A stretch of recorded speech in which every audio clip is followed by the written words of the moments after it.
Hello മക്കളെ, welcome to text tutor. അപ്പൊ നമ്മള് ഇന്ന് പഠിക്കുന്ന ഒരു ചാപ്റ്റർ ആണ് ദാറ്റ് സോഷ്യൽ സയൻസിലെ പുതിയ ചാപ്റ്റർ ആണ് law and social justice. Law and social justice എന്ന് പറയുന്ന ചാപ്റ്റർ ആണ് നമ്മൾ ഇന്ന് പഠിക്കുന്നത്.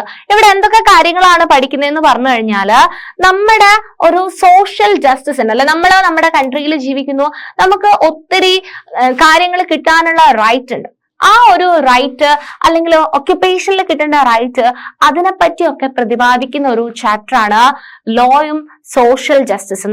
നമ്മളൊരു കൺട്രിയിൽ ജീവിക്കുന്ന സമയത്ത് നമുക്ക് കുറെ കാര്യങ്ങൾ ആക്സസിബിൾ ആവാനുള്ള റൈറ്റ് ഉണ്ട്. അതിനെ പറ്റിയിട്ടൊക്കെയാണ് നമ്മൾ ഈ ഒരു ചാപ്റ്ററിൽ പഠിക്കുന്നത്. So, private companies, contractors, business persons normally want to make as much profit as they can. In the drive for profit, they might deny workers their rights and not pay them wages. Okay, അപ്പം നമുക്കറിയാം private എന്ന് പറഞ്ഞു കഴിഞ്ഞാൽ എന്താണ്? ഒരാള് personal ആയിട്ട് അല്ലെ, ഒരാള് ഒരു ഇൻഡിവിജ്വലോ അല്ലെങ്കിൽ ഒരു ഗ്രൂപ്പ് ഓഫ് ഇൻഡിവിജ്വൽസോ ചേർന്നിട്ട് കമ്പൈൻ ചെയ്യുന്ന സംഭവമാണ് പ്രൈവറ്റ് എന്ന് പറയുന്നത്. അപ്പം പ്രൈവറ്റ് ആയിട്ട് നിങ്ങൾ ആലോചിക്കുക, ഒരാളൊരു കച്ചവടം, സിമ്പിൾ എക്സാമ്പിൾ ആണ്, പ്രൈവറ്റ് ഓണർഷിപ്പിൽ ഒരാൾ ഒരു കച്ചവടം, ഒരു ഹോട്ടൽ നടത്തുന്നു. അയാളുടെ ലക്ഷ്യം എന്തായിരിക്കും? അയാളുടെ ലക്ഷ്യം അയാളുടെ ഹോട്ടലിൽ ജോലി ചെയ്യുന്ന തൊഴിലാളികൾക്ക് നല്ല രീതിയിലുള്ള ജീവിതം മുന്നോട്ടേക്ക് കൊണ്ടുപോകാൻ പാകത്തിന് നല്ലൊരു മുതലാളിയായിട്ട് ഞാൻ മാറണം, എന്റെ തൊഴിലാളികൾക്കൊക്കെ നല്ലൊരു സാലറി ഒക്കെ കൊടുത്ത് അവരുടെ ഫാമിലി ഒക്കെ സെറ്റിലാക്കി, അവർക്ക് എന്തെങ്കിലും രോഗങ്ങളൊക്കെ വന്നു കഴിഞ്ഞാല് ഞാൻ ഹോസ്പിറ്റൽ ചെലവൊക്കെ ഞാൻ എടുക്കാം, അങ്ങനെയൊക്കെ ചിന്തിക്കുന്ന മുതലാളിമാരുണ്ടാവും. പക്ഷെ കുറവാണ് അല്ലെ. മുതലാളിമാർ എപ്പോഴും എന്തായിരിക്കും ചിന്തിക്കുന്നുണ്ടാവുക? ലാഭത്തിലേക്കായിരിക്കും അല്ലെ, അവർക്ക് പ്രോഫിറ്റ് ആയിരിക്കും ഇമ്പോർട്ടന്റ്. അവര് വിചാരിക്കും എന്താണ്, കുറഞ്ഞ കൂലിക്ക് എനിക്ക് ഈ ഹോട്ടലില് ജോലിക്ക് ഒരാളെ കിട്ടിയിട്ടുണ്ടെങ്കിൽ അതാണ് ബെറ്റർ എന്നല്ലേ അവര് വിചാരിക്കുക അല്ലെ. ഒരാള് 1000 രൂപയാണ് അവരുടെ കൂലി എന്ന് പറയുന്നത്, ഒരാള് 300 രൂപ മതി എന്ന് പറയുമ്പോ അയാള് 1000 രൂപ കൂലി കൊടുത്തിട്ടാണ് ഒരു തൊഴിലാളിയെ വെക്കുന്നുണ്ടാവുക, അതോ 300 രൂപ കൂലി കൊടുത്തിട്ടായിരിക്കും വെക്കുന്നുണ്ടാവുക അല്ലെ? ഓഫ്കോഴ്സ് 300 രൂപ കൊടുത്തിട്ടായിരിക്കും അല്ലെ. കാരണം എന്താണ്? 300 രൂപ ഒരു തൊഴിലാളിക്ക് മതി എന്നുണ്ടെങ്കിൽ 700 രൂപ 1000 രൂപ ഡിമാൻഡ് ചെയ്യുന്ന ആൾക്കാരെ അവിടെ മാറ്റി വെച്ചിട്ട് 300 രൂപയ്ക്ക് വരുന്ന ആൾക്കാർക്ക് കൂലി കൊടുത്താൽ മതി. അപ്പൊ 700 രൂപ എന്ത് ചെയ്യും? അയാളുടെ പോക്കറ്റ് കിടക്കും. അപ്പൊ പ്രോഫിറ്റ് ആയിരിക്കും പ്രൈവറ്റ് ആയിട്ട്. എന്തൊരു ബിസിനസ്മാൻ ആയിക്കോട്ടെ, എല്ലാം ചെയ്യുന്ന ആൾക്കാരുടെയും എയിം എന്ന് പറയുന്നത് പ്രോഫിറ്റ് ആയിരിക്കും. And private companies, contractors, business persons normally want to make as much profit as they can. In the drive for profit, they might deny workers their rights and not pay them wages. For example, in the eyes of the law, it is illegal or wrong to deny workers their wages. അല്ലെ, ഒരു ജോലി ചെയ്തു കഴിഞ്ഞു കഴിഞ്ഞാല് വർക്കേഴ്സിന് അതിന്റെ കൂലി കൊടുക്കണം എന്ന് പറയുന്നത് ഇമ്പോർട്ടന്റ് ആയിട്ടുള്ള കാര്യമാണ്. Similarly, to ensure that workers are not underpaid or are paid fairly, there is a law on minimum wages. A worker has to be paid not less than the minimum wage by the employer. Okay, ഒരു വർക്കറിന് എന്ത് ചെയ്യണം? A worker has to be paid not less than the minimum wages by the employer. ആ employer ഒരിക്കലും ഒരു വർക്കറിന് minimum wages കൊടുക്കാതെ ഇരിക്കാൻ പാടില്ല അല്ലെ. മിനിമം വേജസ് എന്തായാലും കൊടുത്തിരിക്കേണ്ടത് ആ എംപ്ലോയറിന്റെ ഉത്തരവാദിത്തമാണ്. The minimum wages were revised upwards every few years. അപ്പം ഒരു 10 വർഷം മുമ്പ് മിനിമം വേജ് 100 രൂപയായിരുന്നു എന്ന് വിചാരിക്കുക. ഇന്നത്തെ ഒരു കാലം 2014 100 രൂപയായിരുന്നു കൂലി എന്ന് വെച്ചിട്ട് 2024, 25, 26 കാലഘട്ടത്തിലൊക്കെ അതേ 100 രൂപ മാത്രം കൂലി വെച്ച് കഴിഞ്ഞാല് അത് ശരിയാണോ? അല്ല അല്ലെ. കുറച്ച് വർഷം കഴിയുമ്പോൾ അല്ലെങ്കിൽ 1, 2, 3 വർഷം കഴിയുമ്പോൾ അല്ലെങ്കിൽ ഒരു വർഷം കഴിയുമ്പോൾ എന്ത് ചെയ്യണം? കുറച്ച് വർഷങ്ങൾ കഴിയുമ്പം ആ കൂലിയില്, ആ മിനിമം വേജില് ഒരു മാറ്റം വരുത്തേണ്ടത് അത്യാവശ്യമാണ് അല്ലെ. അത് റിവൈസ് ചെയ്തുകൊണ്ടിരിക്കണം. കാരണം എന്താണ്? ആ എംപ്ലോയീസിനും എന്താണ് ചെലവുകൾ ഉണ്ട് അല്ലെ, ജീവിത ചെലവ്. ഹോസ്പിറ്റലാണെങ്കിൽ ഒരാള് ഇവൻ ഒരു ഡോക്ടറെ കാണിക്കണം എന്നുണ്ടെങ്കിൽ 100 രൂപയായിരുന്നു നേരത്തെ ഫീസ് എന്നുണ്ടെങ്കിൽ ഇപ്പൊ ചിലപ്പോൾ 250 300 450 500 ഒക്കെ ആയിട്ടുണ്ടാവും. അപ്പം ഇയാൾക്ക് ഈ 100 രൂപയിൽ തന്നെ നിൽക്കുകയാണെന്നുണ്ടെങ്കിൽ അയാൾക്ക് ബാക്കിയുള്ള ചെലവും കൂടുന്നില്ലേ? അപ്പൊ അതിനനുസരിച്ച് അയാളുടെ പൈസയും കൂടി കിട്ടണ്ടേ, കൂടുതൽ കിട്ടണം. അപ്പം എന്ത് ചെയ്യണം? Minimum wages are revised upwards every few years. As with the law on minimum wages, which is meant to protect workers, there are also laws that protect the interest of producers and consumers in the market. These help ensure that relation between these three parties, the worker, consumer and produce, are governed in a manner that is not exploitative. Exploitative അല്ലാത്ത രീതിയിൽ അല്ലെ, ചൂഷണം ചെയ്യാൻ പാടില്ല ആരെയും അല്ലെ. അപ്പം ആ ഒരു രീതിയിലുള്ള ഒരു മെക്കാനിസം വേണം നമ്മുടെ ഇവിടെ നടക്കാൻ വേണ്ടിയിട്ട് അല്ലെ. വർക്കറും കൺസ്യൂമറും പ്രൊഡ്യൂസേഴ്സും ഒന്നും എന്ത് ചെയ്യാൻ പാടില്ല, എക്സ്പ്ലോയിറ്റേറ്റീവ് നാച്ചുറലുള്ള ഒരു രീതിയിൽ പോവാൻ പാടില്ല. But merely thinking laws is not enough അല്ലെ. കുറെ നിയമങ്ങൾ ഉണ്ടായിട്ട് കാര്യമുണ്ടോ? അല്ല. പക്ഷേ the government has to ensure that these laws are implemented അല്ലെ. നമ്മള് അങ്ങനെ ചെയ്യാൻ പാടില്ല, ഇങ്ങനെ ചെയ്യാൻ പാടില്ല, മിനിമം വേജ് കൊടുക്കണം, എംപ്ലോയീസിനെ കൺസിഡർ ചെയ്യണം എന്നൊക്കെ പറഞ്ഞു കഴിഞ്ഞാലും അതിനുള്ള നിയമം ഉണ്ടാക്കി വെച്ചിട്ട് കാര്യമില്ല. അത് ഇംപ്ലിമെന്റ് ചെയ്യാൻ പറ്റണം അല്ലെ, അത് നടപ്പിലാക്കുക എന്നുള്ളതിലാണ് കാര്യം. And this means that the law must be enforced. Law എന്ത് ചെയ്യണം? enforce ചെയ്യണം. Enforcement becomes even more important when the law seeks to protect the weak from the strong. And for instance, to ensure that every worker gets fair wages, the government has to regularly inspect work sites and punish those who violate the law. ഇത് വളരെ important ആയിട്ടുള്ള ഒരു കാര്യമാണ്. ഇത് implement ചെയ്ത് കഴിയുകയാണെങ്കിൽ, ഇത് strong ആയിട്ട് ഈ ഒരു നിയമം ഇംപ്ലിമെന്റേഷനിൽ വന്നു കഴിഞ്ഞാൽ അത് വലിയ കാര്യമാണ് അല്ലെ. നമ്മള് ഓക്കെ, ഇപ്പം ഗവൺമെന്റ് എല്ലാ ജോലിക്കും ഒരു മിനിമം വേതനം വെക്കുന്നു, മിനിമം കൂലി വെക്കുന്നു. ആ ഒരു കൂലി കൊടുക്കുന്നുണ്ടോ ഇല്ലയോ എന്ന് ഗവൺമെന്റ് റെഗുലർ ആയിട്ട് ഇൻസ്പെക്ട് ചെയ്ത് കഴിഞ്ഞാല് എന്താണ്, കമ്പനീസ് അല്ലെങ്കിൽ എംപ്ലോയേഴ്സ് ആ എംപ്ലോയിക്ക് കൊടുക്കാൻ നിർബന്ധിതാവും അല്ലെ. ആ ഒരു മിനിമം കൂലി ആ എംപ്ലോയിക്ക് കൊടുക്കണം അല്ലെ. അയാൾക്ക് വേറെ വരുമാനമൊന്നുമില്ല, അയാൾ ഈ ജോലി ചെയ്തിട്ടാണ് ജീവിക്കുന്നത്. അപ്പൊ അയാൾക്ക് വേണ്ട കൂലി ആര് കൊടുക്കണം? എംപ്ലോയേഴ്സ് കൊടുക്കേണ്ടതുണ്ട്. ഇനി മിനിമം ആയിട്ടുള്ള ആ വേജ് പോലും കൊടുക്കുന്നില്ല എന്നുണ്ടെങ്കിൽ അല്ലെ, ഒരു 1000 രൂപ കൊടുക്കേണ്ട സ്ഥാനത്ത് 100 രൂപയാണ് കൊടുക്കുന്നതെന്ന് ഒരു ഇൻസ്പെക്ഷനിൽ കണ്ടു കഴിഞ്ഞാൽ അയാൾക്ക് എന്ത് ചെയ്യണം? പണിഷ് ചെയ്യണം അല്ലെ. ആ നിയമം വയലേറ്റ് ചെയ്ത് കഴിഞ്ഞാൽ പണിഷ് ചെയ്യുകയാണെന്നുണ്ടെങ്കിൽ കുറച്ചും കൂടി സേഫ്റ്റി ആണ് അല്ലെ. ജോലി ചെയ്യുന്ന ആൾക്കാർക്ക് ഒരു എക്കണോമിക്കൽ സേഫ്റ്റി അവിടെ അഷർ ചെയ്യാൻ വേണ്ടിയിട്ട് പറ്റും. And when workers are poor or powerless, the fear of losing future earnings or facing reprisal often forces them to accept low wages. അപ്പം പാവപ്പെട്ട വർക്കേഴ്സ് ആണെന്നുണ്ടാവും വിചാരിച്ചോ, അതുപോലെ തന്നെ അവരുടെ ഫ്യൂച്ചർ ഏർണിങ്സ് അല്ലെ. ഇപ്പം ഒരാള് ഈ കുറഞ്ഞ കൂലിക്ക് ഇപ്പൊ 500 രൂപ ഒരാള് ഫിക്സഡ് ഇത് വെച്ചു, ഒരു ദിവസത്തെ കൂലി 500 രൂപയാണെന്ന് വെച്ചു. അപ്പം ഒരാള് പറയാണ്, ഇല്ല 500 രൂപയ്ക്ക് ഞാൻ ഈ ജോലി ചെയ്യാൻ വേണ്ടിയിട്ട് വരില്ല എന്ന് പറയാണ്. പക്ഷേ 500 രൂപയ്ക്ക് വേണ്ടിയിട്ട് ജോലി ചെയ്യാൻ വേണ്ടിയിട്ട്, അല്ലെങ്കിൽ ഒരാളിപ്പോ ഒരു 200 രൂപ സാലറി വെച്ചു എന്ന് വിചാരിച്ചോ, അല്ലെങ്കിൽ ഒരു മന്ത്ലി ഒരു ഡെയിലി പേയ്മെന്റ് 200 രൂപയ്ക്ക് ഒരു ജോലി വെച്ചു. ആ ജോലിക്ക് ഒരാൾ പറയാണ്, അയ്യോ എനിക്ക് 200 രൂപയ്ക്ക് വന്നാൽ ശരിയാവില്ല, എനിക്ക് 500 രൂപ ഉണ്ടെങ്കിലേ എനിക്ക് വരാൻ പറ്റുള്ളൂ എന്ന് പറഞ്ഞു കഴിഞ്ഞാല് പക്ഷെ 200 രൂപയ്ക്ക് വരാൻ തയ്യാറായിട്ടുള്ള ആൾക്കാരുണ്ട്. ഓക്കെ, അപ്പം ഈ 500 രൂപ കൊടുത്തിട്ട് ആ മുതലാളിക്ക് തൊഴിലാളിയെ വെക്കേണ്ട കാര്യമല്ല. കാരണം 200 രൂപയ്ക്ക് വരുന്ന വേറെ ജോലിക്കാരുണ്ട്. അപ്പൊ എന്ത് ചെയ്യും? ആ 200 രൂപയ്ക്ക് വരുന്ന ആൾക്ക് ജോലി കിട്ടുകയും ചെയ്യും, ഈ 500 രൂപ ആവശ്യപ്പെട്ട ആൾക്ക് ജോലി പോവുകയും ചെയ്യും. സോ ആ ഒരു കാര്യം അവിടെ ഉണ്ട്. അപ്പം അത് ഇമ്പോർട്ടന്റ് ആണ്, മിനിമം വേജ് ഉറപ്പിക്കുക എന്നുള്ളത്. എന്തുകൊണ്ടാണ് 200 രൂപയ്ക്ക് ആൾക്കാർ പോവാൻ നിർബന്ധിതമായിരിക്കുന്നത്? എന്തുകൊണ്ടായിരിക്കും? എനിക്ക് 200 രൂപ മതി, എന്നാലും ഞാൻ വന്നോളാം എന്ന് പറയാനുള്ള കാരണം എന്താണ്? That is unemployment.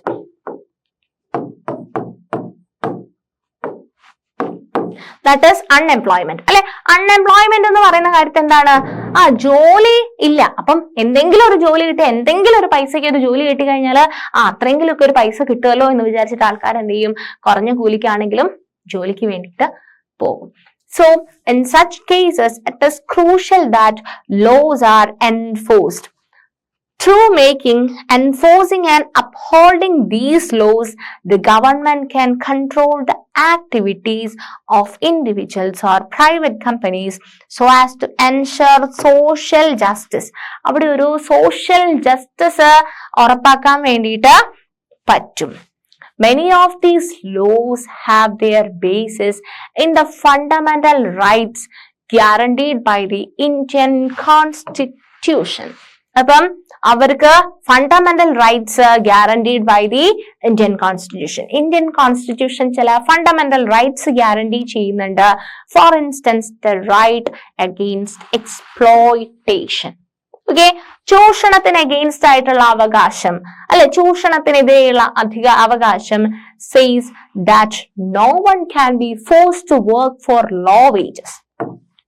Okay, right against exploitation says that no one can be forced to work for low wages or under bondage. So right against exploitation says that no one can be forced to work for low wages or under bondage. Similarly, the Constitution laid down no child below the age of 14 shall be employed to work in any factory or mines or any hazardous employment. എന്താണ് constitution എന്താണ് പറയുന്നത്? No child below the age of 14.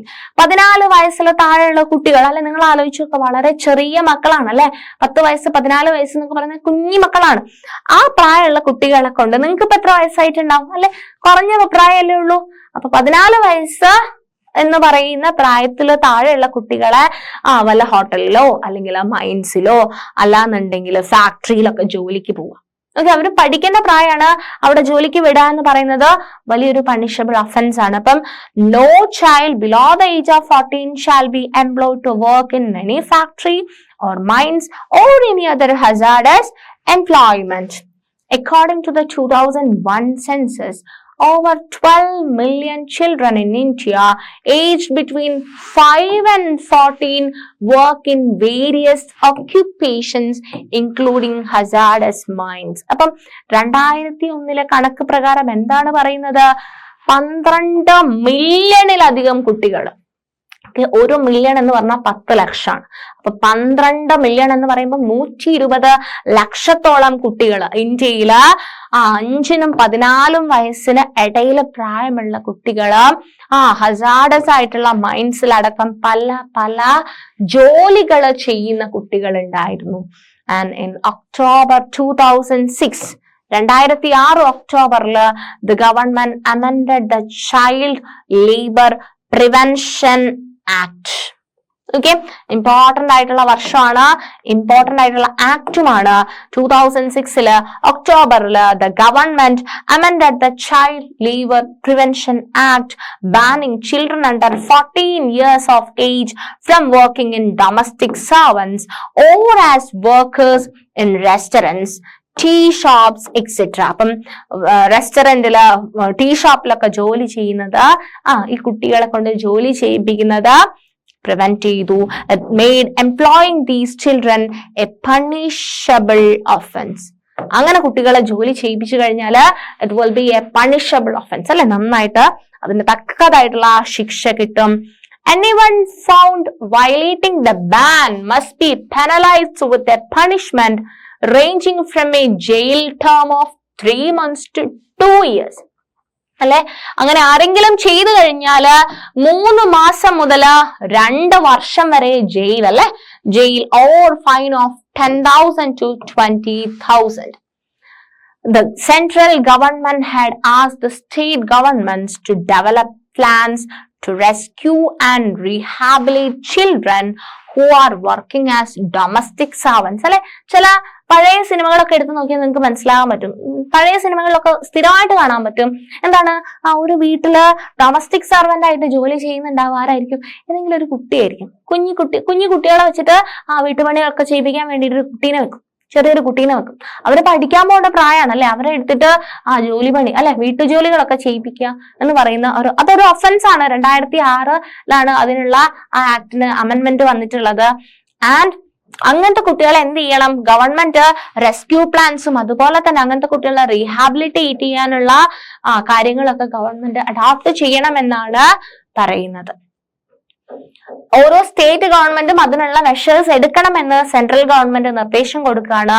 To date, only 3 state governments, namely Maharashtra, Karnataka and Tamil Nadu, have published these plans. Even today, whereafter this law was passed, 74% of child domestic workers are under the age of 18. 18 വയസ്സിൽ താഴെയുള്ള 74% കുട്ടികൾ ഇന്നും എന്ത് ചെയ്യുന്നുണ്ടെന്നാ പറയുന്നത്? Domestic വർക്കുകൾ, അല്ലെ, വീട്ടുജോലിക്കും അങ്ങനത്തെ ജോലികളൊക്കെ ചെയ്യുന്നുണ്ട് എന്നാണ് കണക്കുകൾ കാണിക്കുന്നത്. സോ നെക്സ്റ്റ്, അപ്പൊ നമ്മള് ഇതുവരെ എന്തൊക്കെ കാര്യങ്ങളാണ് പഠിച്ചിട്ടുള്ളത്? നമ്മള് വേറൊരു സെഷനിലേക്ക് പോവാണ്. അതുകൊണ്ടാണ് എന്തൊക്കെ കാര്യങ്ങളാണ് നമ്മള് വേജസിന് വേണ്ടിയിട്ട് നമുക്ക് റൈറ്റ് ഉണ്ടെന്ന് നമ്മൾ പറഞ്ഞു. എംപ്ലോയേഴ്സ് ജോലിക്കാർക്ക് വേണ്ട കാര്യങ്ങളൊക്കെ ചെയ്തു കൊടുക്കണം എന്ന് പറഞ്ഞു. എക്സ്പ്ലോയിറ്റേറ്റീവ് നാച്ചുറൽ ആളായിരിക്കരുതെന്ന് പറഞ്ഞു, അല്ലെ. അതിനു വേണ്ടിയിട്ട് കുറെ ലോസ് ഒക്കെ ഇംപ്ലിമെന്റ് ചെയ്യണം. അങ്ങനത്തെ ലോസ് എല്ലാം എൻഫോഴ്സ് ചെയ്യണം. Government has to regularly inspect work sites and punish those who violate the law എന്ന് നമ്മൾ പറഞ്ഞു. അതുപോലെ തന്നെ റൈറ്റ് അഗെയിൻസ്റ്റ് എക്സ്പ്ലോയിറ്റേഷൻ ഉണ്ടെന്ന് പറഞ്ഞു, അല്ലെ. എന്താണ്? No one can be forced to work for low wages or under bondage. അതുപോലെ തന്നെ കോൺസ്റ്റിറ്റ്യൂഷൻ പറയുന്ന എന്താണ്? No child below the age of 14 shall be employed to work in any factory or mines or any other hazardous employment എന്ന് പറയുന്നുണ്ട്. 2006 amended the child labour prevention act. അതെന്ത് ചെയ്തു? Banning children under 14 years of age from working in domestic servants or as workers in restaurants, tea shops etcetera. അങ്ങനെ ഒരു കാര്യം വന്നതിന് ശേഷം അങ്ങനെ ചെയ്തു കഴിഞ്ഞു കഴിഞ്ഞാൽ anyone found violating the ban must be penalized with a punishment ranging from a jail term of 3 months to 2 years and or fine of 10,000 to 20,000. Central government അതിനു വേണ്ടിയിട്ട് സ്റ്റേറ്റ് ഗവൺമെന്റിന്റെ അടുത്ത് കുറെ മെഷേഴ്സ് ഒക്കെ എടുക്കാൻ വേണ്ടിയിട്ട് പറഞ്ഞിട്ടുണ്ട്. സോ ഇത്രയും കാര്യങ്ങളാണ് നമുക്ക് ആ ഒരു സെഷനുമായിട്ട്, അല്ലെ, ചൈൽഡ് ലേബറും ബാക്കി കാര്യങ്ങളൊക്കെ ബന്ധപ്പെട്ടിട്ട് പറയാനുള്ളത്. നെക്സ്റ്റ് നമുക്ക് ഇമ്പോർട്ടന്റ് ആയിട്ടുള്ള ഒരു ഇൻസിഡന്റിലേക്ക് ഞാൻ നിങ്ങളുടെ ശ്രദ്ധ കൊണ്ടുപോവുകയാണ്. That is Bhopal gas tragedy. കേട്ടിട്ടുണ്ടോ നിങ്ങൾ? ഭോപ്പാൽ ദുരന്തം എന്ന് കേട്ടിട്ടുണ്ടോ? ഭോപ്പാൽ ഗ്യാസ് ട്രാജഡി എന്ന് കേട്ടിട്ടുണ്ടോ? വളരെ ഇമ്പോർട്ടന്റ് ആയിട്ടുള്ള ഒരു കാര്യമാണ്. ഒരുപാട് ആൾക്കാരുടെ ജീവൻ എടുത്തിട്ടുള്ള ഒരു ഇൻസിഡന്റ് ആണ് ഇത്, ഭോപ്പാൽ ഗ്യാസ് ട്രാജഡി എന്ന് പറയുന്നത്. So world's worst industrial tragedy took place in Bhopal 24 years ago. അല്ലെ, ലോകത്തിലെ തന്നെ, അല്ലെ, വേൾഡിലെ തന്നെ വേഴ്സ്റ്റ് ആയിട്ടുള്ള industrial tragedy took place in Bhopal 24 years ago.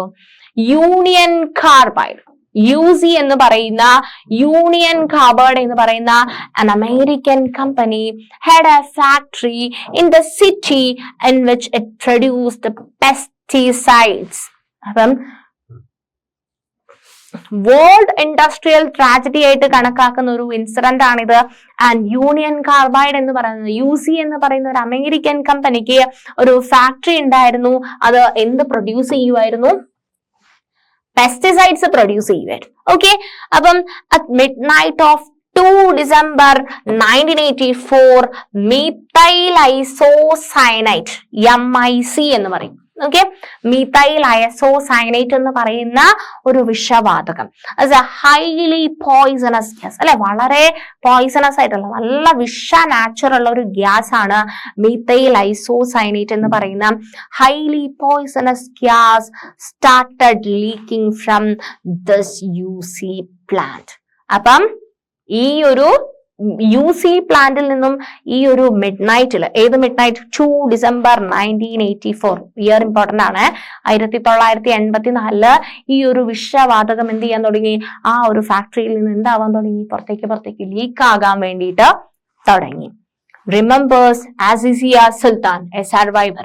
ആ ഒരു ഇൻസിഡന്റിന്റെ കാര്യം, അന്നത്തെ ആ ഒരു ഇൻസിഡന്റിൽ നിന്നും സർവൈവ് ചെയ്തിട്ടുള്ള ഒരാള് എക്സ്പ്ലെയിൻ ചെയ്യാണ് എന്താണ് അന്ന് അവിടെ നടന്നിട്ടുള്ളതെന്ന് എക്സ്പ്ലെയിൻ ചെയ്യുകയാണ്. At about 12:30 AM I woke to the sound of my baby coughing badly. ഞാൻ എങ്ങനെയാണ് ഉണർന്നിട്ടുള്ളത്? എന്റെ ബേബി കഫ് ചെയ്യുന്ന ആ സൗണ്ട് കേട്ടിട്ടാണ് ഞാൻ ഉണർന്നിട്ടുള്ളത്. In the half light I saw that the room was filled over the white cloud. എന്താണ്, room മൊത്തത്തില് ആ ഒരു വെളുത്ത ക്ലൗഡ് ഇങ്ങനെ ഫിൽ ആയിക്കൊണ്ടിരിക്കുകയാണ്. I heard people shouting run run അല്ലെ, ആൾക്കാര് ഓട് ഓട് ഇങ്ങനെ പറയുന്നുണ്ട്, അതെനിക്ക് കേൾക്കാൻ പറ്റുന്നുണ്ട്. Then I started coughing. ഞാൻ ചുമയ്ക്കാൻ തുടങ്ങി. With each breath seeing as if I was breathing in fire. അല്ലെ, my eyes weren't burning. അല്ലെ, നന്നായിട്ട് കണ്ണൊക്കെ നന്നായിട്ട് ചൂടായി നല്ല തീ വരുന്ന പോലെ തോന്നുന്നുണ്ട്. Within 3 days more than 8,000 people were died. അല്ലെ, 8,000-ലധികം ആളുകൾ ഒറ്റ അടിക്ക് മരിക്കുകയാണ് 3 ദിവസം കൊണ്ട്. And hundreds of thousands were maimed. അപ്പം ഒത്തിരി ആൾക്കാർക്ക് ഇഞ്ചുറീസ്, ഒത്തിരി ആൾക്കാരുടെ ഡെത്ത് അല്ലെ. Most of those expose to the poisonous gas came from poor working class families. ഈ ഒരു പോയിസണസ് ഗ്യാസിന്റെ എക്സ്പോഷർ സംഭവിച്ചിട്ടുള്ള ഒത്തിരി ആൾക്കാർ എവിടെ നിന്ന് വരുന്ന ആൾക്കാരാണ്? പുവർ ആയിട്ടുള്ള ആൾക്കാരാണ് അല്ലെ, പാവപ്പെട്ട ആൾക്കാർ, പുവർ വർക്കിംഗ് ക്ലാസ് ഫാമിലിയിൽ നിന്നും വരുന്ന ആൾക്കാരാണ് ഒട്ടേറെ പേരുകളും വരുന്നത്. Of which nearly 50,000 people are today too sick to work. അല്ലെ, ഇന്ന് എടുത്തു നോക്കുമ്പം അന്നുള്ള 50,000 അല്ലെ, ഈ ഒരു ട്രാജഡിയിൽ സർവൈവ് ചെയ്ത 50,000-ത്തോളം ആൾക്കാര് ഇന്നും ജോലിയൊന്നും ചെയ്യാൻ പറ്റാതെ സിക്കായിട്ട് കിടക്കുകയാണ്. അപ്പം അത്രയും ആൾക്കാർക്ക് അവരുടെ ജീവിതത്തിന് ഒത്തിരി അല്ലെ, അവരുടെ ജീവിതം തന്നെ മാറ്റിമറിച്ച ഒരു ഇൻസിഡന്റ് ആണ് അല്ലെ. വിഷവാതകം ലീക്കായി അത് ബ്രീത്ത് ചെയ്തോ ഒത്തിരി ആൾക്കാർ മരിച്ചുപോയി. ഒത്തിരി ആൾക്കാർ അതിന്റെ സർവൈവേഴ്സ് ആയിട്ട് ഇന്നും എന്താണ് രോഗാവസ്ഥയിൽ കഴിയുന്ന ആൾക്കാരാണ്. Among those who survived, many developed severe respiratory disorders. അല്ലെ, അത് ആ ഒരു ഇൻസിഡന്റ് സർവൈവ് ചെയ്തിട്ടുള്ള പല ആൾക്കാർക്കും ഇന്ന് പല റെസ്പിറേറ്ററി ഡിസോർഡേഴ്സും വന്നു കഴിഞ്ഞു. ഐ പ്രോബ്ലംസ്, കണ്ണിന് പ്രശ്നം വന്നു, വേറെയും ഒത്തിരി ഡിസോർഡേഴ്സ് വന്നു. And children developed peculiar abnormalities. പിന്നെ അവരുടെ കുട്ടികൾക്ക് എന്താണ്, എങ്ങനെയാണ്, ഒരുപാട് അബ്നോർമാലിറ്റീസ് ഉള്ള കുട്ടികളായിട്ടും ഉണ്ടായിരുന്നു. And what is a worker's worth? എന്താണ് വർക്കറിന്റെ വർത്ത് എന്ന് പറയുന്നത്? If we are to understand the events leading to Bhopal disaster, we have to ask, why did Union Carbide set up this plant in India? Okay, അതൊരു American കമ്പനിയാണെന്ന് നമ്മൾ പറഞ്ഞു അല്ലെ. Union carbide എന്ന് പറയുന്നത് ഒരു അമേരിക്കൻ കമ്പനിയാണ്. അപ്പം ഇത്രയും ഇൻസിഡൻസ് അല്ലെ, ഭോപ്പാൽ മധ്യപ്രദേശിലെ ഒരു സ്ഥലമാണ്, ഇന്ത്യയിലെ മധ്യപ്രദേശിലെ ഒരു സ്ഥലമാണ് ഭോപ്പാൽ എന്ന് പറയുന്നത്. അവിടെ ഇത്രയും വലിയ കാര്യങ്ങളൊക്കെ ഉണ്ടായ സമയത്ത് നമ്മൾ ചോദിക്കുകയാണ്, why did union carbide set up it's plant in India? എന്തുകൊണ്ടാണ് യൂണിയൻ കാർബൈഡ് ഇന്ത്യയിൽ ഇതിന്റെ ഒരു പ്ലാന്റ് സ്റ്റാർട്ട് ചെയ്തിട്ടുള്ളത്? നോക്കാം. One reason why foreign companies come to India is for cheap labor. എന്തുകൊണ്ടാണ് ഇന്ത്യയിൽ സെറ്റപ്പ് ചെയ്തിട്ടുള്ളത്? ചീപ്പ് ആയിട്ടുള്ള ലേബറിനെ കിട്ടും അല്ലെ, കുറഞ്ഞ പൈസക്ക് ഇവിടെ ജോലി എടുക്കാൻ ആൾക്കാരെ കിട്ടും. ഓക്കെ, ചീപ്പ് ലേബർ അതൊരു ഇമ്പോർട്ടന്റ് ഫാക്ടർ ആണ് ഈ ഒരു ഫാക്ടറി ഇന്ത്യയിൽ സ്ഥാപിക്കാനുള്ളത്. Wages that the companies pays to workers, say in the USA, are far higher than what they have to pay to the workers in poorer countries like India. അല്ലെ, അവർക്ക് അവിടെ salary കൊടുക്കുന്നതിനേക്കാളും വളരെ കുറഞ്ഞ എമൗണ്ടില് ഇവിടെ ജോലി ചെയ്യാൻ ആൾക്കാരെ കിട്ടും. അതുകൊണ്ട് ഇന്ത്യയിൽ ഒരു പ്ലാന്റേഷൻ സ്റ്റാർട്ട് ചെയ്യാനുള്ള ഒരു വലിയൊരു റീസൺ ആയിട്ട് നമുക്ക് അതിനെ കണക്കാക്കാൻ പറ്റും അല്ലെ. അമേരിക്ക പോലുള്ള കൺട്രീസിൽ അല്ലെ USA എന്ത് ചെയ്യണം, ഭയങ്കര പേയ്മെന്റ് ആണ് അവിടെ വരുന്നത്. അപ്പൊ എംപ്ലോയേഴ്സിന് ഒത്തിരി പൈസ കൊടുക്കേണ്ടി വരും. ഇന്ത്യയിലാകുമ്പോൾ കുറഞ്ഞ പൈസക്ക് ആൾക്കാരെ ജോലി ചെയ്യാൻ കിട്ടും. അതുകൊണ്ട് ഇവിടെ സ്റ്റാർട്ട് ചെയ്തു. And for lower pay, companies get longer hours of work. അല്ലെ, കുറഞ്ഞ പൈസ കൊടുത്താല് എത്ര മണിക്കൂർ വേണമെങ്കിലും അല്ലെ, ലോങ് അവേഴ്സ് ഇന്ത്യയിലുള്ള ആൾക്കാർ എന്ത് ചെയ്തോളും, ജോലി ചെയ്തോളും. Additional expenses such as for housing facilities workers are also fewer. ഇനി ജോലി ചെയ്യുന്ന ആൾക്കാർക്ക് അതിനടുത്തൊരു വീട് കൊടുക്കുക, അല്ലെങ്കിൽ അവർക്ക് സ്റ്റേ ചെയ്യാനുള്ള സൗകര്യം ഏർപ്പെടുത്തി കൊടുക്കുക, അങ്ങനത്തെ കാര്യങ്ങളൊക്കെ ഇന്ത്യയിൽ ചെയ്തു കൊടുക്കുന്ന കമ്പനീസ് വളരെ കുറവാണ്. അപ്പം എല്ലാ ആൾക്കാരും എന്ത് ചെയ്യില്ല, അവർക്കുള്ള വീടൊക്കെ എന്ത് ചെയ്യണം, അവർ തന്നെ കണ്ടുപിടിക്കൊക്കെ വേണ്ടി വരും. ഇനി അല്ലാന്നുണ്ടെങ്കിൽ എന്താണ്, ഈ കമ്പനീസിന് അതിന്റെ ഒരു ബർഡൻ വരില്ല. ഓക്കെ, അപ്പം അതും ഒരു അഡ്വാൻറ്റേജ് ആണ്. Thus companies can save cost and earn higher profit. അപ്പം അങ്ങനെ നടക്കുന്ന സമയത്ത് അല്ലെ കുറച്ച് സാലറി കൊടുത്താൽ മതി, കുറച്ച് പൈസ കൊടുത്താൽ മതി, കുറേ സമയത്തോളം അവർ ജോലി ചെയ്തോളും. അതുപോലെ തന്നെ അവർക്ക് വേണ്ട ബാക്കി അഡീഷണൽ കാര്യത്തിനൊന്നും കമ്പനിക്ക് പൈസ ചെലവാക്കണ്ട. അപ്പൊ അവർക്കതൊരു അഡ്വാൻറ്റേജ് ആയിട്ട് കാണാൻ പറ്റി. And cost cutting can also be done by other more dangerous means. Lower working condition including lower safety measures. ഇതാണ് ഇവിടെ പ്രശ്നം പറ്റിയിട്ടുള്ളത് അല്ലെ. Lower safety measures are used as ways of cutting cost. Okay, അപ്പം ഇവിടെ safety measures ഒന്നും അത്ര പ്രശ്നമല്ല. അതായത് അത്ര സേഫ്റ്റി ഉണ്ടോ ഇല്ലയോ എന്നൊന്നും നോക്കുന്നത് വലിയൊരു കാര്യമല്ല ഇന്ത്യയിൽ. നോക്കിയേ നിങ്ങൾ, in the UC plant every safety device was malfunctioning or was in short supply. ആ UC പ്ലാന്റിന് സേഫ്റ്റിക്ക് വേണ്ടിയിട്ട് ഒത്തിരി മെഷേഴ്സ് എടുക്കാനുണ്ട്, അതൊക്കെ മാൽഫങ്ഷനിങ് ആയിരുന്നു. അപ്പൊ സേഫ്റ്റി മെഷേഴ്സ് ഒന്നും ഉണ്ടായിരുന്നില്ല. 1980ന്റെയും 84ന്റെയും ഇടയിൽ the work crew for the MIC plant, methyl isocyanate plant, was cut in half from 12 to 6 workers. അല്ലെ, വർക്കേഴ്സിന്റെ എണ്ണം 12ൽ നിന്നും 6 ആക്കിയിട്ട് കുറച്ചു.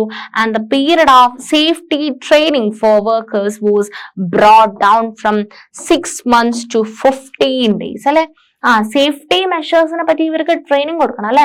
അത്രയും നമ്മൾ എപ്പം നോക്കിയാലും നമ്മൾ ബ്രീത്ത് ചെയ്തോണ്ടിരിക്കും അല്ലെ. നമുക്ക് ബ്രീത്ത് ചെയ്യാത്ത ഒരു സമയം പോലും നിൽക്കാൻ പറ്റില്ല അല്ലെ. നമ്മൾ എപ്പോഴും ശ്വാസം എടുക്കണം. അപ്പം നമ്മുടെ ചുറ്റും ഓക്സിജൻ പ്യുവർ ആയിട്ടുള്ള എയർ ആണെന്ന് വിചാരിച്ചിട്ടാണ് നമ്മൾ ബ്രീത്ത് ചെയ്യുന്നത്.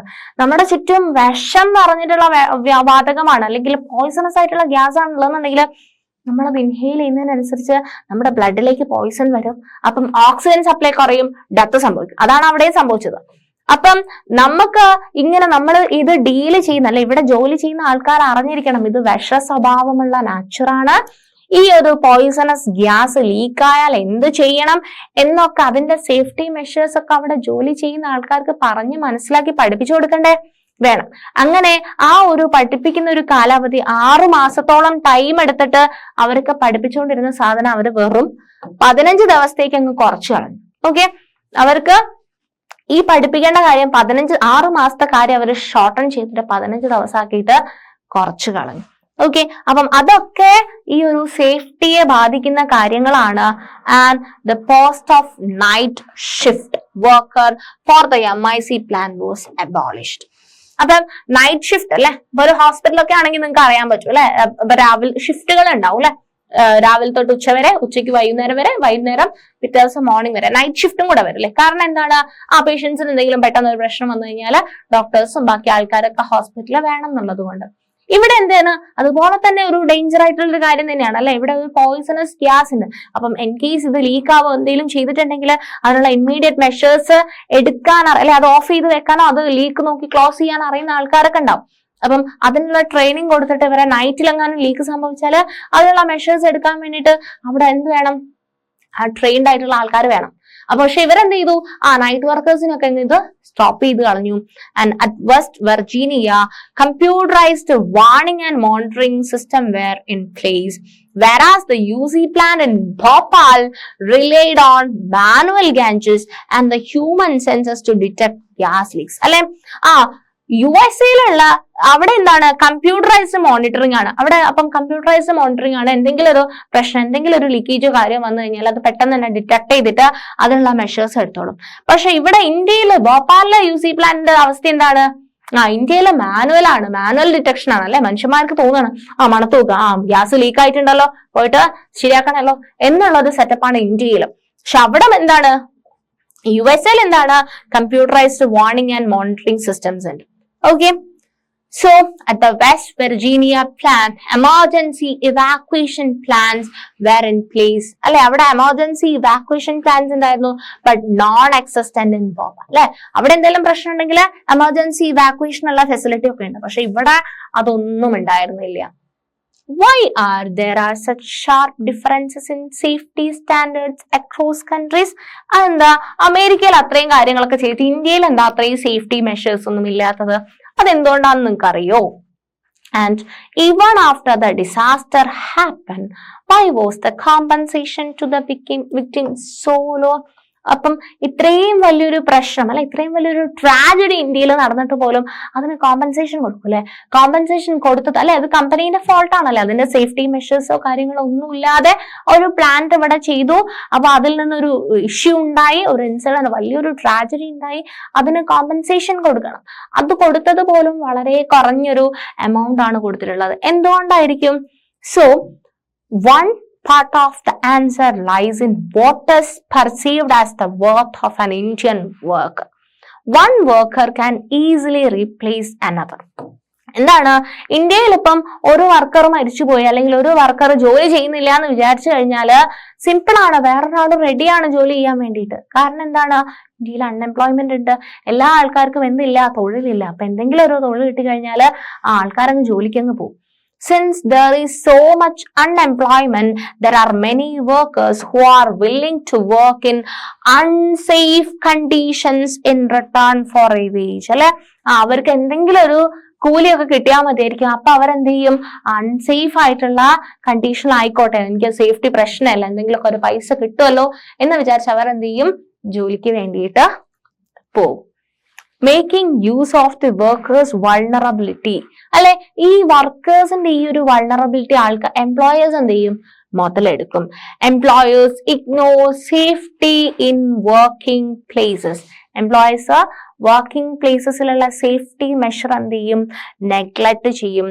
Thus, even so many years after the Bhopal gas tragedy, there are regular reports of accident in construction sites. അല്ലെ, അപ്പം ഭോപ്പാൽ ട്രാജഡി എന്ന് പറയുന്ന വലിയൊരു സംഭവം അല്ലെ, അത്രയും വലിയൊരു ട്രാജഡി നടന്നിട്ട് പോലും അതിന് ശേഷം പോലും അവിടെ ഇന്ത്യയിൽ പലയിടങ്ങളിലായിട്ട് കൺസ്ട്രക്ഷൻ സൈറ്റ്സിലുള്ള accidents, mines or factories due to callous attitude of the employers. അപ്പം എംപ്ലോയേഴ്സിന്റെ ഈ ഒരു ആറ്റിറ്റ്യൂഡ് അല്ലെ, ഒരു പ്രോഫിറ്റ് എന്നുള്ള ഒരു ആറ്റിറ്റ്യൂഡ് കാരണം ജോലി ചെയ്യുന്ന തൊഴിലാളികൾക്ക് വേണ്ട സൗകര്യങ്ങൾ ചെയ്തു കൊടുക്കാറില്ല. അത് കാരണം എന്താണ്, അവിടെ പല പ്രശ്നങ്ങളും ഉണ്ടാവാറുണ്ട്. പക്ഷെ എന്നിട്ട് പോലും അതിനുള്ള മെഷേഴ്സ് ഒന്നും അവര് എടുക്കുന്നില്ല എന്നാണ് പറയുന്നത്. അപ്പൊ നമ്മള് ഇത്രയും നേരം എന്തൊക്കെയാ മക്കളെ പഠിച്ചത്? നമ്മള് മീഥൈൽ ഐസോസൈനേറ്റ് എന്ന് പറയുന്ന ഒരു ഗ്യാസിന്റെ ലീക്കേജിനെ പറ്റിയിട്ടാണ് പറഞ്ഞത്. ഭോപ്പാൽ ഗ്യാസ് ട്രാജഡിയെ പറ്റിയിട്ടാണ് പറഞ്ഞത് അല്ലെ. അവിടെ യൂണിയൻ കാർബൈഡ് എന്ന് പറയുന്ന ഒരു അമേരിക്കൻ കമ്പനിയിൽ പെസ്റ്റിസൈഡ്സ് പ്രൊഡ്യൂസ് ചെയ്യുന്ന 1984 ഡിസംബർ 2 ഹൈലി പോയിസണസ് ഗ്യാസ് ആയിട്ടുള്ള മീഥൈൽ ഐസോസൈനേറ്റ് സ്പ്രെഡായി. ഒത്തിരി ആൾക്കാർ ഡെത്തായി അല്ലെ, 8000 പീപ്പിൾ ഡെത്തായി. ഹൺഡ്രഡ്സ് എല്ലാ ആൾക്കാർക്കും പ്രശ്നങ്ങൾ ഉണ്ടായിരുന്നു. ഇപ്പോഴും 50,000-ഓളം ആൾക്കാർ സിക്ക് ടു വർക്കായിട്ട് സിവിയർ റെസ്പിറേറ്ററി ഡിസ്ട്രെസ്സും കുട്ടികളാണെങ്കിൽ പലതരത്തിലുള്ള അബ്നോർമാലിറ്റീസ് ഒക്കെ അനുഭവിച്ചിട്ടാണ് ജീവിക്കുന്നത്. What is A workers worth എന്ന് പറയുന്നിടത്ത് നമ്മൾ പറഞ്ഞു എന്തുകൊണ്ടാണ് യൂണിയൻ കാർബൈഡ് ഇന്ത്യയിൽ ഒരു പ്ലാന്റ് സെറ്റപ്പ് ചെയ്തത്. ഇമ്പോർട്ടന്റ് ആയിട്ടുള്ള ഒരു ഫാക്ടർ എന്ന് പറയുന്നത് ചീപ്പായിട്ട് ലേബറിനെ കിട്ടും. സോ ഇന്ത്യ പോലുള്ള കൺട്രീസ് സെലക്ട് ചെയ്തു. അതുപോലെ തന്നെ കുറഞ്ഞ എമൗണ്ടിൽ ലോങ് അവേഴ്സ് ഓഫ് വർക്കിന് ഇന്ത്യയിൽ ആൾക്കാർ അവൈലബിൾ ആണ്. അവർക്ക് വേണ്ട ഫെസിലിറ്റീസ്, താമസ സൗകര്യം ഒന്നും അറേഞ്ച് ചെയ്യേണ്ട കാര്യമില്ല. അതുപോലെ തന്നെ അത് കാരണം കമ്പനിക്ക് നല്ലൊരു പ്രോഫിറ്റും കിട്ടും. അതുപോലെ തന്നെ അവർക്ക് സേഫ്റ്റി മെഷേഴ്സ് ഒക്കെ വളരെ കുറവായിരുന്നു. പക്ഷെ MIC പ്ലാന്റില് ഹാഫ് ആയിട്ട് കുറച്ചു. അതുപോലെ തന്നെ നമ്പേഴ്സ് ഹാഫ് ആയിട്ട് കുറച്ചു. അതുപോലെ തന്നെ ട്രെയിനിങ് പീരീഡ് 6 മാസം എന്നുള്ളത് 15 ദിവസമായിട്ട് സേഫ്റ്റി മെഷേഴ്സിന്റെ ട്രെയിനിങ് പീരീഡും കട്ട് ഡൗൺ ചെയ്തു. അപ്പം അതുപോലെ തന്നെ നൈറ്റ് ഷിഫ്റ്റ് വർക്കേഴ്സ് ഒക്കെ അബോളിഷ് ചെയ്തു. അങ്ങനെ ഒത്തിരി കാര്യങ്ങൾ അല്ലെ. നമുക്ക് അവിടെ കമ്പ്യൂട്ടറൈസ്ഡ് മോണിറ്റൈസേഷൻ സിസ്റ്റം USA ഉണ്ടായിരുന്നു. പക്ഷെ ഇന്ത്യയിൽ മാനുവൽ ആണ് അല്ലെ, മാനുവൽ സെൻസേഷൻ ആണ് ചെയ്തിട്ടുണ്ടായിരുന്നത്. കാരണം ഇന്ത്യയിലെ ലോസ് അത്ര സ്ട്രോങ് അല്ല എന്ന് അറിയുന്നത് കൊണ്ടാണ് ഇവിടെ ഇങ്ങനെ ഒരു കാര്യം ചെയ്യാൻ ഇത്രയും ഇന്ത്യ പോലുള്ള ഒരു കൺട്രി സെലക്ട് ചെയ്തിട്ടുണ്ടായിരുന്നത്. അതുപോലെ തന്നെ one worker can easily replace another അല്ലെ. ഒരു വർക്കർ ഇല്ല എന്ന് വെച്ചാൽ ഒരു പ്രശ്നമില്ല, വേറൊരാളുണ്ട്. കാരണം എന്താന്ന് പറഞ്ഞു കഴിഞ്ഞാൽ ഇന്ത്യയിൽ എന്തുണ്ട്, അൺഎംപ്ലോയ്മെന്റ്. അപ്പം അൺസേഫ് കണ്ടീഷൻ ആണെങ്കിൽ പോലും അവര് വേജസിന് വേണ്ടിയിട്ട് ജോലി ചെയ്യാൻ റെഡി ആയിട്ട് ഒത്തിരി ആൾക്കാര് ഉണ്ട്. സോ ഇനി നമ്മൾ നോക്കാൻ പോകുന്നതാണ് that is enforcement of safety laws. Safety ലോസിന്റെ എൻഫോഴ്സ്മെന്റ്.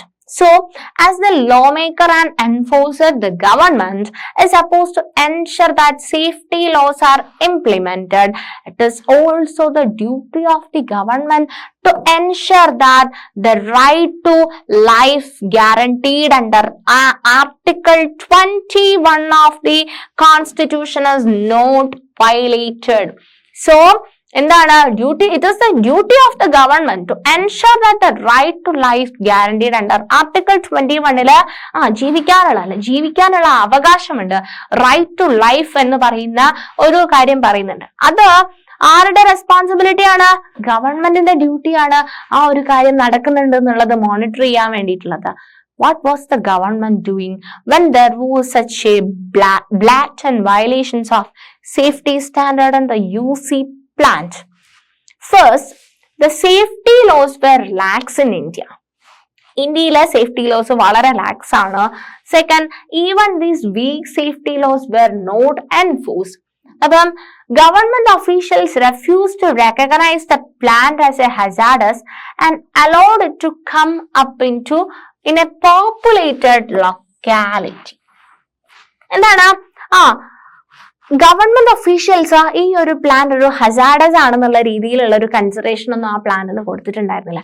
സാധാരണഗതിയിൽ ഇത്രയും പോയിസണസ് ആയിട്ടുള്ള ഒരു കാര്യം അല്ലെ, ഇത്രയും പോയിസണസ് ആയിട്ടുള്ള ഒരു സാധനം എവിടെ വേണം പ്ലേസ് ചെയ്യാൻ വേണ്ടിയിട്ട് അല്ലെ? അധികം ആൾക്കാരൊന്നും അതായത് എന്തെങ്കിലും ഒരു ലീക്കേജ്, എന്തെങ്കിലും ഒരു പ്രശ്നം പറ്റിക്കഴിഞ്ഞു കഴിഞ്ഞാൽ ഒത്തിരി ആൾക്കാർ അറ്റ് എ ടൈം ഡെത്ത് സംഭവിക്കുന്ന അല്ലെ, ഒരുപാട് ജീവൻ നാശം വരുന്ന തരത്തിലുള്ള ഒരു സ്ഥലത്ത് അത് കൊണ്ടുവെക്കാൻ വേണ്ടി പാടില്ല. അങ്ങനത്തെ കാര്യങ്ങളൊക്കെ എവിടെ വേണം? ആൾക്കാർ വളരെ കുറഞ്ഞ രീതിയിൽ, കുറഞ്ഞ നമ്പർ ആൾക്കാർ താമസിക്കുന്ന സ്ഥലത്ത് മാത്രമേ ഇങ്ങനത്തെ പ്ലാന്റേഷൻസ് ഒക്കെ സ്റ്റാർട്ട് ചെയ്യാൻ വേണ്ടിയിട്ട് പാടുള്ളൂ. അപ്പം ഒന്നെന്ന് പറയുന്നത് എന്താണ്? allowed it to come up in a populated locality അല്ലെ, ജനങ്ങൾ കൂടുതലുള്ള സ്ഥലത്തൊന്നും ഇങ്ങനത്തെ സാധനങ്ങൾ വെക്കാൻ പാടില്ല. അത് ഗവൺമെന്റ് അലോ ചെയ്തു പോയി. When some municipal officials in Bhopal objected that the installation of an MIC production unit in 1978 was a safety violation, the position of the government was that the state needs to the continued investment of the Bhopal plant which provides jobs. അപ്പം ഇതിപ്പം 1978 ആ ഒരു Bhopal plant ഇൻസ്റ്റലേഷന്റെ സമയത്ത് ആരെങ്കിലും അയ്യോ ഇത് പറ്റില്ല എന്ന് പറഞ്ഞു കഴിഞ്ഞാൽ അത് സ്റ്റേറ്റിനും പ്രശ്നം ഉണ്ടാവും. കാരണം continued investment of Bhopal plant which provides jobs അല്ലെ, ഒത്തിരി ആൾക്കാർക്ക് ജോലി കൊടുക്കുന്നുണ്ട്, ഒത്തിരി ആൾക്കാർക്ക് പൈസ കിട്ടുന്നുണ്ട്. അപ്പം അത് ചെയ്യാൻ പാടില്ല എന്ന് ഗവൺമെന്റിന് പറയാനും പറ്റിയിട്ടില്ല. Okay, it was unthinkable according to them to ask UC to shift to cleaner technology or safer procedures. Government inspectors continue to approve the procedures in the plan even when repeated incidents of leaks from the plan made it obvious to everybody that things were seriously wrong. അപ്പം അവർക്ക് ഈ UC plant ഇവിടെ സ്ഥാപിക്കാൻ പാടില്ല, അല്ലെങ്കിൽ ഓരോ വട്ടം അല്ലെ ഓരോ ഇൻസിഡന്റ് കഴിയുമ്പോഴും ഈ ഗവൺമെന്റ് വീണ്ടും ഇവർക്ക് അല്ലെ ഓരോ വട്ടവും ലീക്കേജ് സംഭവിക്കുന്നു, ഗവൺമെന്റ് വീണ്ടും ഇതിന് അപ്രൂവൽ കൊടുത്തോണ്ടിരിക്കുകയാണ്. കാരണം എന്താണ്? അത് ഗവൺമെന്റിന് ഇവിടെ ചെയ്യാൻ പറ്റില്ല എന്ന് ഒരു അമേരിക്കൻ കമ്പനിയോട് ഇവർക്ക് പറയാൻ പറ്റുന്നില്ല. കാരണം അത്രയും ഇൻവെസ്റ്റ്മെന്റ് വരുന്നുണ്ട്, അത്രയും ഫണ്ട് വരുന്നുണ്ട്. അതുകൊണ്ട് തന്നെ അവർക്ക് ഈ ഒരു കാര്യം ഇവിടെ ചെയ്യാൻ പറ്റില്ല എന്ന് പറയാൻ പറ്റുന്നില്ല, ഇത്രയും ഇൻസിഡൻസ് നടന്നിട്ട് പോലും. So thus, as you know, is contrary to what the role of a lawmaking and enforcement agency should be. അല്ലെ, ഇതാണോ നിയമം ചെയ്യേണ്ടത്? അല്ല അല്ലെ, അത് നമ്മുടെ റൈറ്റ് ടു ലൈഫ് എന്ന് പറയുന്ന ആർട്ടിക്കിൾ 21 അലോ ചെയ്യാണ് വേണ്ടത് അല്ലെ. ജീവിക്കാനുള്ള ഒരു റൈറ്റ് അല്ലേ ഇവിടെ നിഷേധിക്കപ്പെട്ടത് അല്ലെ. ഗവൺമെന്റ് അതിനുള്ള ആക്ഷൻസ് എടുക്കുക എന്നുള്ള ഗവൺമെന്റിന്റെ റെസ്പോൺസിബിലിറ്റിയാണ്. പക്ഷെ ഗവൺമെന്റ് അത് പ്രോപ്പറായിട്ട് ചെയ്തിട്ടില്ല. മനസ്സിലായോ നിങ്ങൾക്ക്? Instead of protecting the interest of the people, their safety was being disregarded both by the government and by the private companies. അല്ലെ, right to life എന്ന് പറയുന്ന പീപ്പിളിന്റെ റൈറ്റിനെയാണ് ഇവിടെ ഡിനൈ ചെയ്തിട്ടുള്ളത്. ഗവൺമെന്റും ഡിനൈ ചെയ്തു, അതുപോലെ തന്നെ ആ പ്രൈവറ്റ് കമ്പനീസും എന്ത് ചെയ്തു, അവിടുത്തെ ആൾക്കാരുടെ ജീവന് വില കൊടുക്കുന്നുണ്ടായിരുന്നില്ല അല്ലെ. അങ്ങനെ ആൾക്കാരുടെ ജീവന് വില കൊടുക്കുന്നുണ്ടായിരുന്നുണ്ടെങ്കിൽ ഓരോ വട്ടം അല്ലെ, ഒന്നാമത് ഇതൊരു പോയിസണസ് ഗ്യാസ് പ്ലാന്റ് ആണ്, ഹൈലി പോപ്പുലേറ്റഡ് ഏരിയാസിൽ വെക്കാൻ പാടില്ലായിരുന്നു. ഇനി ഒന്നോ രണ്ടോ ഇൻസിഡൻസ് വന്നു കഴിഞ്ഞാൽ പിന്നെ അതിൽ പിന്നെയും അതിന് വീണ്ടും അപ്രൂവൽ കൊടുത്ത് ഇത്രയും ആൾക്കാരുടെ മരണത്തിന് അത് അപ്രൂവ് ചെയ്യാൻ വേണ്ടി പാടില്ലായിരുന്നു. This is obviously not at all desirable. With more industries being set up both by local and foreign business in India, there is a great need for stronger laws protecting workers' rights and better enforcement of these laws. അപ്പം ഇവിടെ ഇങ്ങനെ foreign business ഒക്കെ ഇന്ത്യയിൽ തകൃതമായിട്ട് നടക്കുന്ന സമയത്ത് ഇവിടെ എന്തിനുള്ള നിയമങ്ങൾ വരണം എന്നാണ് പറയുന്നത്? ഫോർ പ്രൊട്ടക്ടിങ് വർക്കേഴ്സ് റൈറ്റ് അല്ലെ. ജോലി ചെയ്യുന്ന വർക്കറുടെ അല്ലെ, ജോലി ചെയ്യുന്ന തൊഴിലാളികളുടെ അവകാശങ്ങള് സംരക്ഷിച്ചുകൊണ്ട് അതുപോലെ തന്നെ ആ ഒരു നിയമങ്ങളുടെ ബെറ്റർ എൻഫോഴ്സ്മെന്റും നമ്മുടെ കൺട്രിയിൽ വരേണ്ടത് വളരെ വളരെ അത്യാവശ്യമായിട്ട് മാറിയിട്ടുണ്ട്.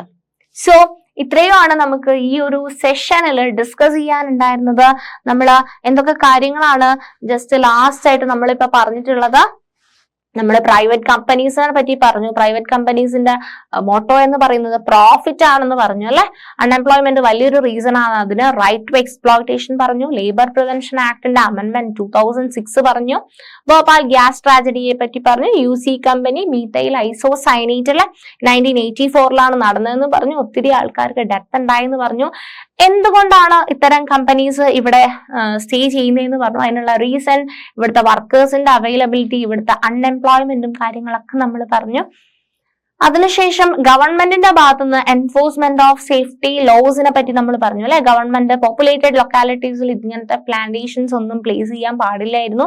പക്ഷെ അവർക്ക് ഇത്രയും ഒരു ഫണ്ട് വരുന്നത് കാരണം അവർക്ക് അലോ ചെയ്യാതിരിക്കാനും പറ്റില്ല. അപ്പം right to live life article 21 protect ചെയ്യാന്ന് പറയുന്നത് ഗവൺമെന്റിന്റെ ഒരു ഉത്തരവാദിത്തമാണ്. അതിനു വേണ്ടിയിട്ട് ലോസ് കൊണ്ടുവരണം, അതുപോലെ തന്നെ ലോ എൻഫോഴ്സ്മെന്റും ചെയ്യണം. സോ ഇത്രയും കാര്യങ്ങളാണ് നമുക്ക് ഈ ഒരു സെഷനിൽ ഡിസ്കസ് ചെയ്യാനുള്ളത്. നെക്സ്റ്റ് ബാക്കി കാര്യങ്ങൾ ചാപ്റ്ററിന്റെ റിമൈനിങ് പോർഷൻസ് നമുക്ക് നെക്സ്റ്റ് വേറൊരു സെഷനിൽ ഡിസ്കസ് ചെയ്യാം. Thank you.